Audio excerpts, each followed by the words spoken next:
Throughout this chapter, we've learned quite a bit about the cellular receptors by using the medications from the drug class termed opioids. We've also learned the most important safety issues regarding the treatment of diarrhea. Right now, we're going to finalize the chapter with a few last points about the specific opioid termed loperamide, starting with the mechanism by which it works. In the gastrointestinal tract, we have the nervous system cells, and they communicate with the brain, and they also have an effect on what's happening in the GIT.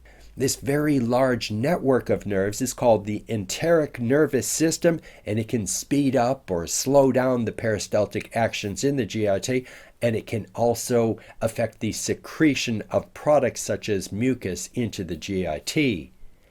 Peristaltic actions are wave-like muscular contractions of the muscles in the GIT. Also in the GIT, we have opioid receptors in the cells, and when our body's natural opioids bind to those opioid receptors, there's a decrease in peristaltic actions within the GIT. And you can see from that the endogenous opioids are one of the tools in which we regulate the gastrointestinal tract. In the presence of endogenous opioids, the peristaltic actions will decrease, and that will allow more time for the absorption of fluids from the GIT. So the fecal contents get drier. So loperamide is an opioid agonist that acts on those same receptors as the natural endogenous opioids. That slows down the GIT and as such relieves diarrhea. Remember that we're taking a pharmacological dose of the agent, so it has much more of a profound action than our natural release of opioids would. To be clear, loperamide is not the only medication for diarrhea. Most of our opioid medications will decrease diarrhea, and there's also other medications known as anticholinergic agents, so against acetylcholine, that are useful for diarrhea as well. But loperamide is normally the preferred medication because most of it stays in the gastrointestinal tract and simply works locally.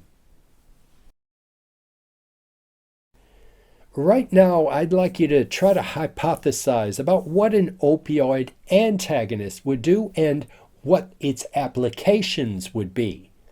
Why would we want to block the opioid receptors in the GIT? And why would we want to block the opioid receptors in other parts of the body? And you were right if you had said to reverse the effects of too many opioids in the body. We have a couple different kinds of opioid antagonists. One is called methylnaltrexone. Methylnaltrexone is an opioid receptor antagonist that has a very poor capacity to be absorbed. So you can think of it as being pretty much the exact opposite of loperamide. And it's specifically given to decrease the constipating effects of the opioids.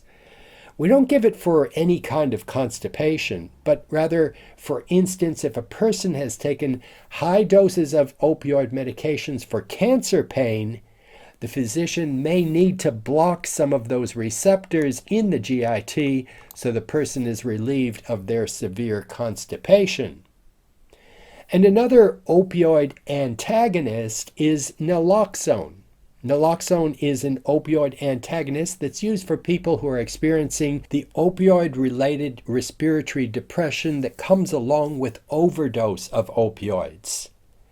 Naloxone binds so strongly to the opioid receptors that it actually knocks off other opioids that are already there and quickly reverses the life-threatening side effects of opioid overdose. The important thing about naloxone is that it is extremely short-lived in the body, or in other words, it has a very short half-life.